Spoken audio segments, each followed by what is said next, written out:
In this video, I'll be using Gauss's law to find the electric field at a distance from a uniformly charged solid sphere, following example 2.3 in Griffiths chapter 2.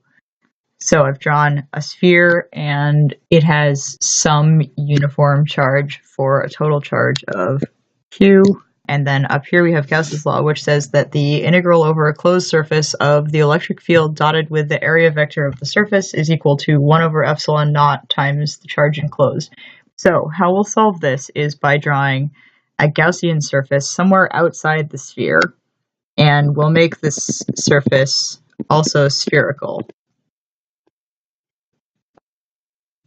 with some radius that I will call lowercase r. Now, what is the electric field at the Gaussian surface? By symmetry, it must be pointing radially outward, so there's our field vector. And because the surface is a sphere, our area vector is also pointing radially outward. So that means we can rewrite Gauss's law. Because the electric field vector and the area vector are parallel, this just becomes the magnitude of the electric field times the magnitude of the area vector equals 1 over epsilon naught times the charge enclosed in the sphere is the total charge of the charged sphere, which is Q.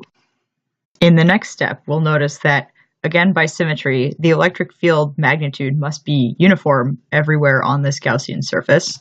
So we'll bring it outside the integral here.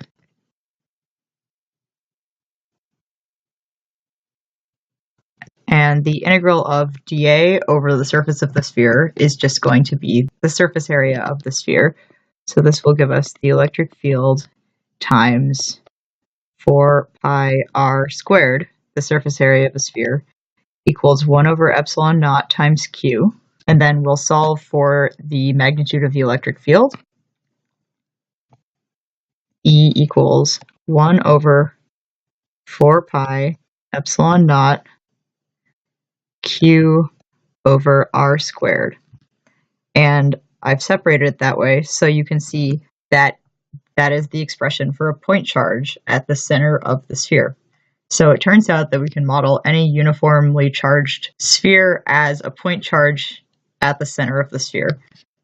And the electric field is in the radial direction.